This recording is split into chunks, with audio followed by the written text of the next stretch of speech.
association à but non lucratif qui a été créée en 2002 par 8 associations et fédérations du secteur agroalimentaire pour promouvoir le conseil et la formation en cours d'emploi dans le secteur agroalimentaire.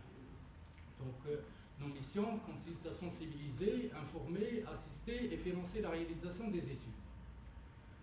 Donc, l'association est dirigée par le président actuel, Sidi Ahmed Ali, avec un comité consultatif des engagements composé de Mme Jalila Rabeh, Mme Naïma Soub. Le mandat du président est de 2 ans renouvelable, 2 fois, pardon. Donc ça fait 3 mandats de 2 ans, ça fait 6 ans. Donc le premier président, c'est M. Amin Barada Sunni, de 2002 à 2008.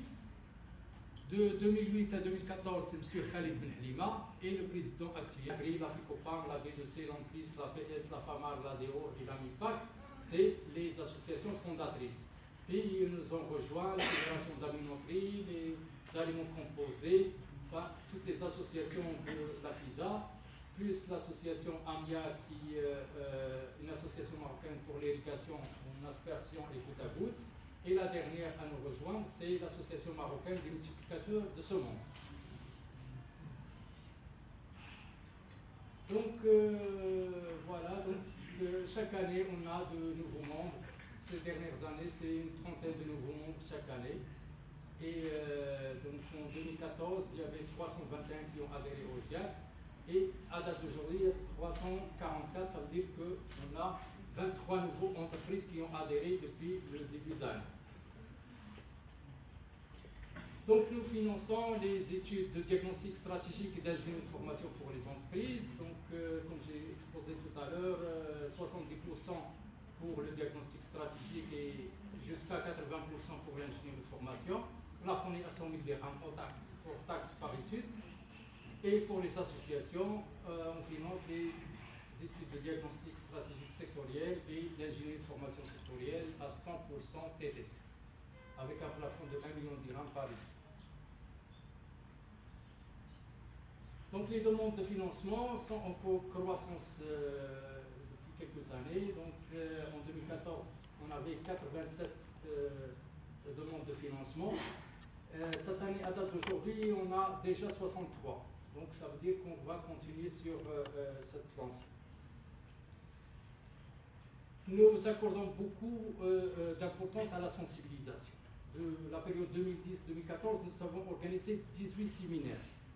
Donc les séminaires, on les organise toujours en collaboration avec un acteur socio-économique, notamment l'ONSA, avec laquelle nous avons organisé 6 séminaires, le ACCE, un séminaire à Agadir, également avec les associations, la FENAGRI, l'ANPIS, la FICOPAM. Avec l'OFPPT, nous avons organisé 2 séminaires, un à Casa et un à Agadir. Nous avons organisé un séminaire à Lyon avec la douane. Et nous avons organisé un séminaire spécial association professionnelle du secteur à Casablanca et un spécial avec nos partenaires, les cabinets de conseil. Alors les objectifs de l'organisation des trophées d'information pour d'emploi du secteur agroalimentaire. D'abord, l'idée elle est partie du fait que on voulait démontrer que la formation est un vecteur et un axe de développement de l'entreprise. Et que ce n'est pas de la théorie, mais c'est de la pratique. Et aujourd'hui, avec les entreprises primées, vous allez voir que c'est une réalité. Donc l'objectif, c'est d'abord de valoriser le capital humain. C'est la principale source de développement durable du secteur agroalimentaire. Et bien sûr, promouvoir la formation en cours d'emploi dans le secteur, améliorer la qualité de formation en incitant les entreprises à faire de l'évaluation à chaud, l'évaluation à froid, parce que si on n'évalue pas, on ne progresse pas, et rehausser la notoriété du GIAC auprès de ses membres et de ses partenaires. Enfin, on voulait récompenser les entreprises qui font vraiment de la formation en cours d'emploi et de la valorisation de leur capital humain un axe stratégique de leur développement. Donc, en leur donnant un certificat, et ça c'est une première marocaine, appelé le CEVACH. Allez. Le CEVAGU, bon, quel est l'intérêt pour le CEVAGU? D'abord, c'est une reconnaissance. Le GIEC reconnaît que ces entreprises pratiquent une politique de valorisation du capital humain par la formation en cours d'emploi. La deuxième, c'est une satisfaction pour le directeur général, le manager, ses collaborateurs, notamment les responsables RH, dont leur rôle dans le développement de l'entreprise. Et donc, ils voient ce développement, ce travail qui est reconnu par un organisme indépendant. Alors, troisièmement, c'est un témoignage de valeur. Ce certificat est un témoignage de valeur qui pourra rassurer les partenaires de l'entreprise.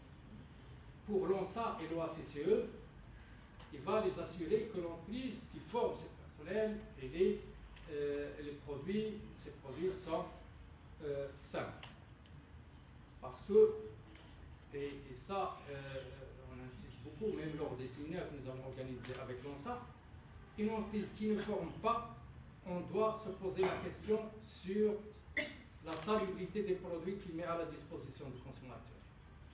Parce que la sécurité sanitaire des aliments, c'est une science, c'est des procédures qu'il faut maîtriser, qu'il faut qu'ils soient comprises par l'ensemble des acteurs au niveau de l'entreprise. Si un acteur est défaillant, on peut retrouver le risque dans le produit final. Et donc, une entreprise qui ne forme pas, il faut se poser la question et aller la contrôler assez souvent. Bon. Deuxième, c'est les banques et les organismes de crédit. Moi, si j'étais une banque, je ne donnerais jamais de crédit à une entreprise qui ne forme pas. Parce que dans un monde qui évolue, le comportement des consommateurs évolue. Si l'entreprise n'évolue pas par la formation, elle va avoir des difficultés. Donc, si je lui donne un prêt à long terme, journalisme des collaborateurs et des personnels de l'entreprise. Mais également, ça peut être un argument commercial qui peut rassurer les clients sur renforcer leur confiance dans les produits d'entreprise et rassurer les clients potentiels. Vous avez un nouveau acheteur qui vient, vous lui dites voilà, moi je forme mon personnel, je le valorise, je fais beaucoup mon développement sur la valorisation du capital humain par la formation. Et donc, il va être sûr, enfin rassuré par rapport à la qualité et à la salubrité des produits que vous lui proposez.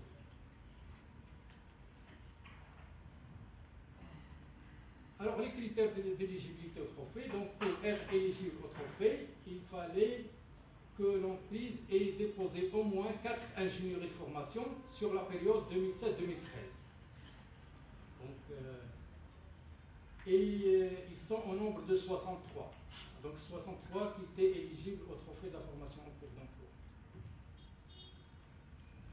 Les critères d'évaluation. Donc nous avons pris dans un premier temps les critères d'évaluation objectifs.